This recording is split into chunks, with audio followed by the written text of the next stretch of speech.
Welcome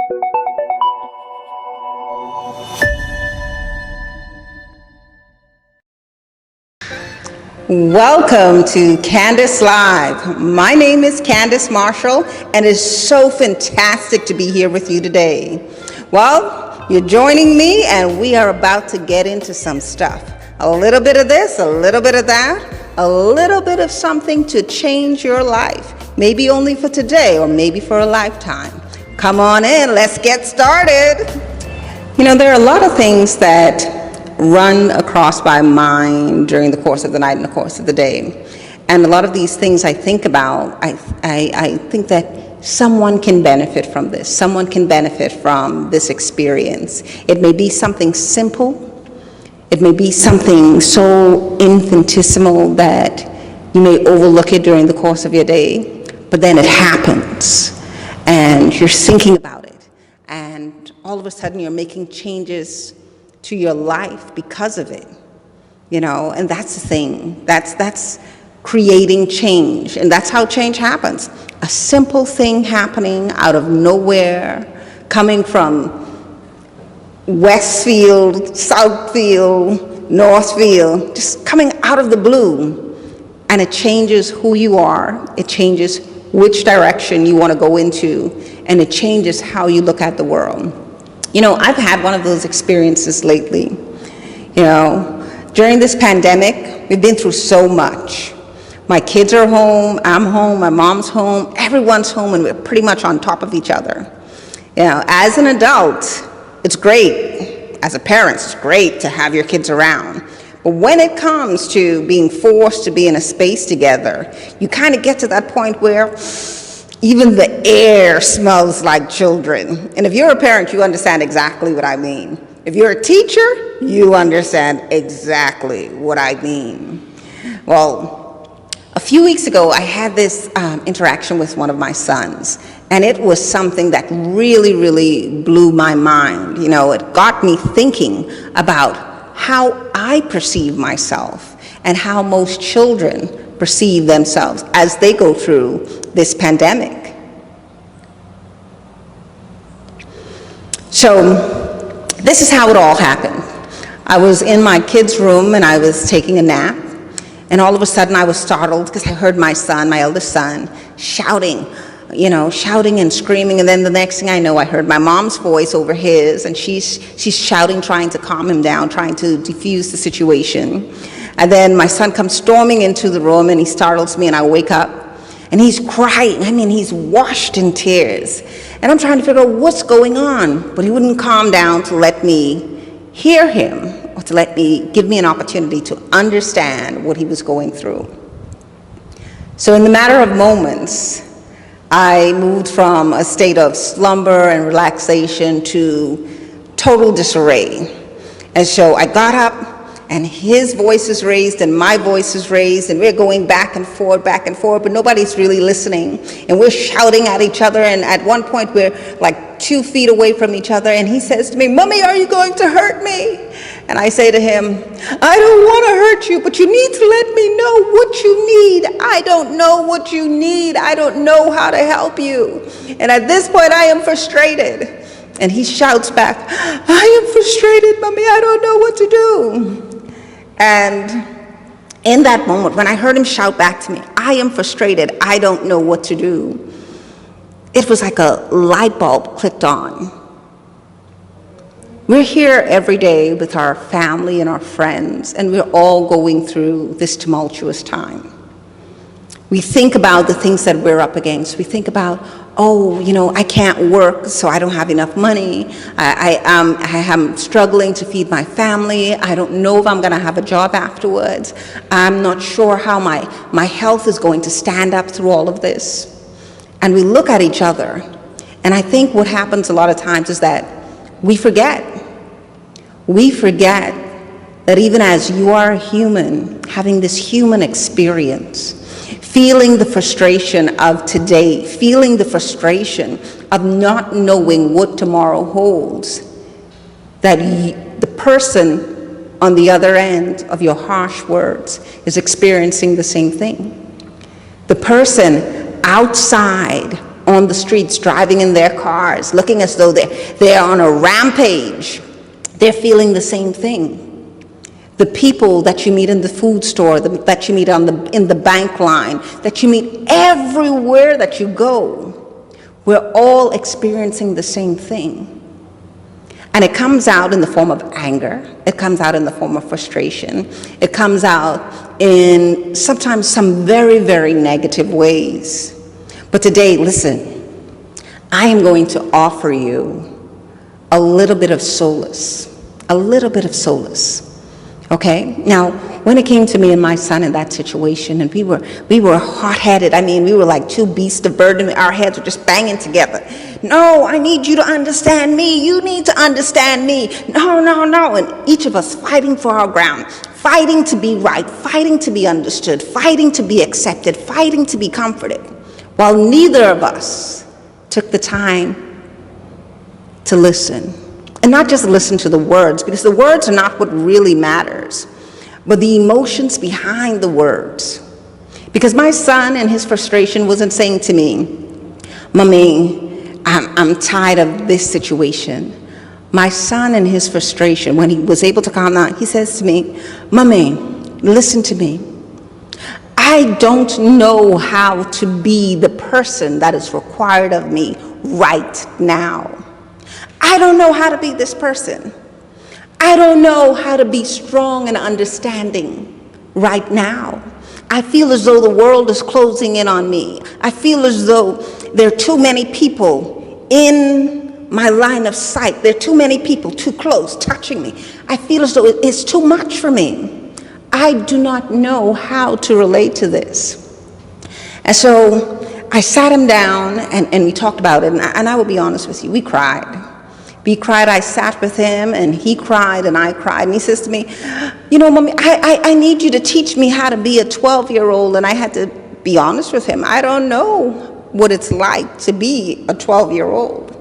I have a 12-year-old, but I have no clue, because he is so much more different than anyone else I'd ever met.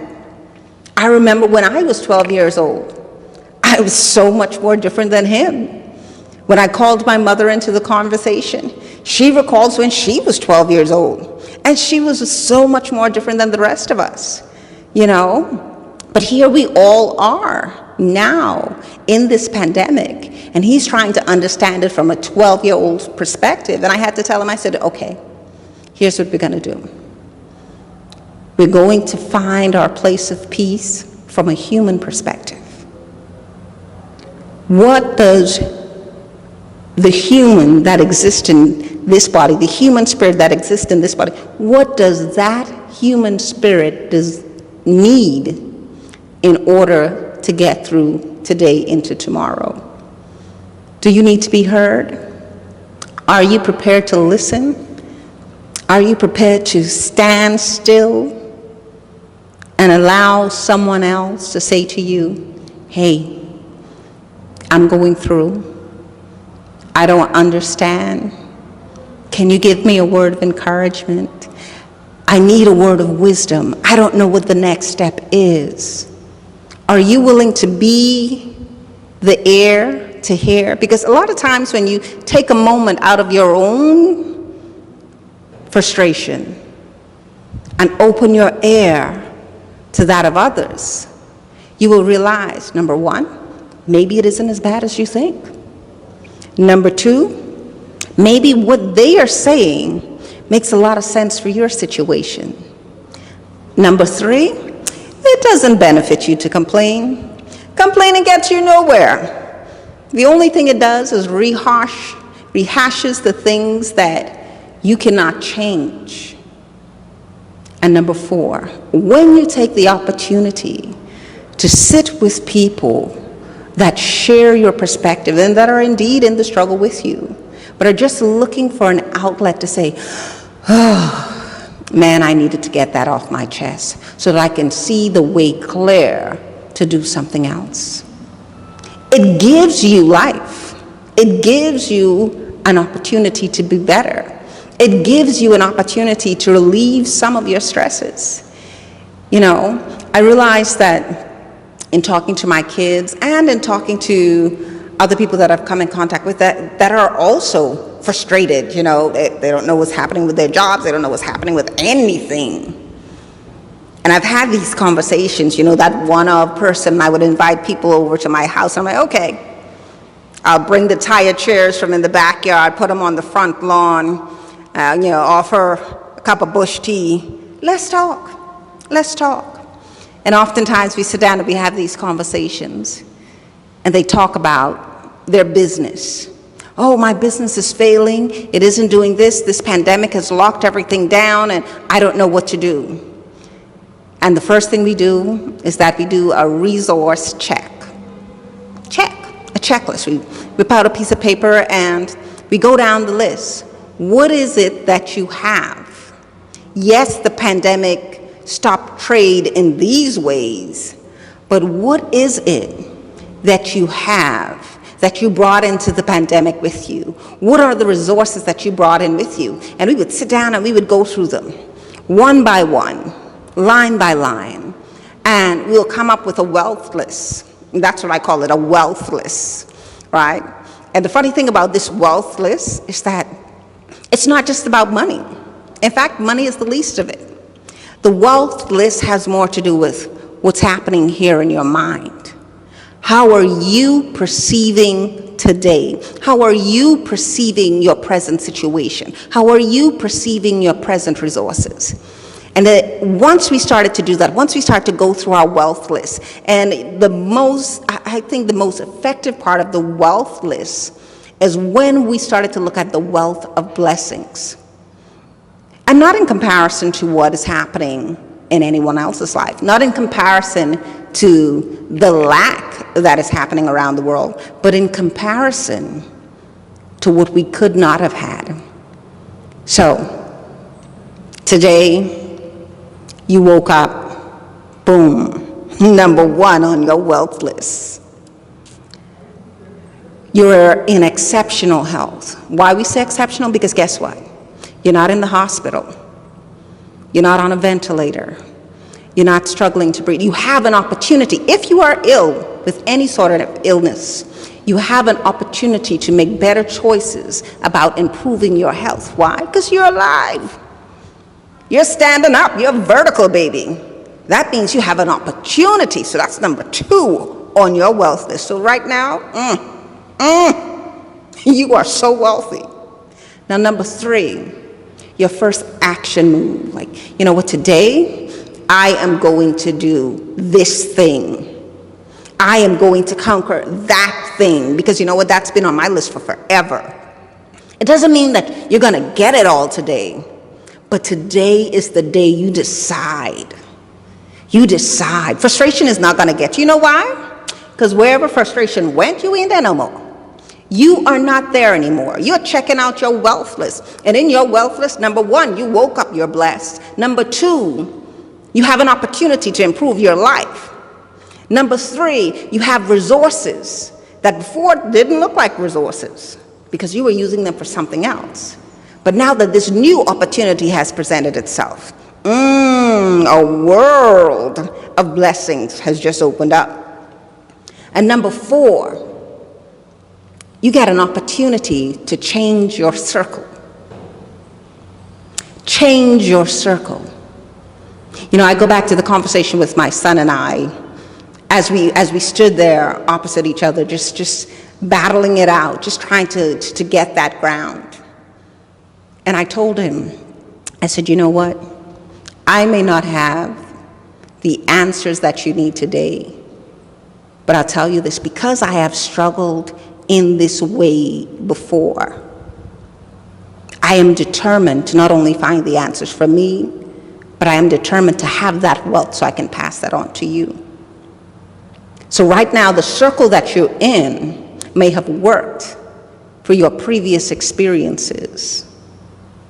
But this pandemic is calling for you to get a new circle, man. And it's not to dismiss the people that you've loved and that you've been with before. It's not that.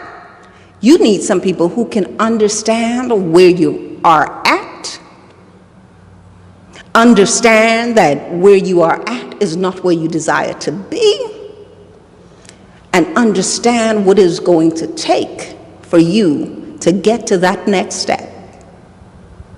But most importantly, understand that as you make these decisions, you're going to evolve.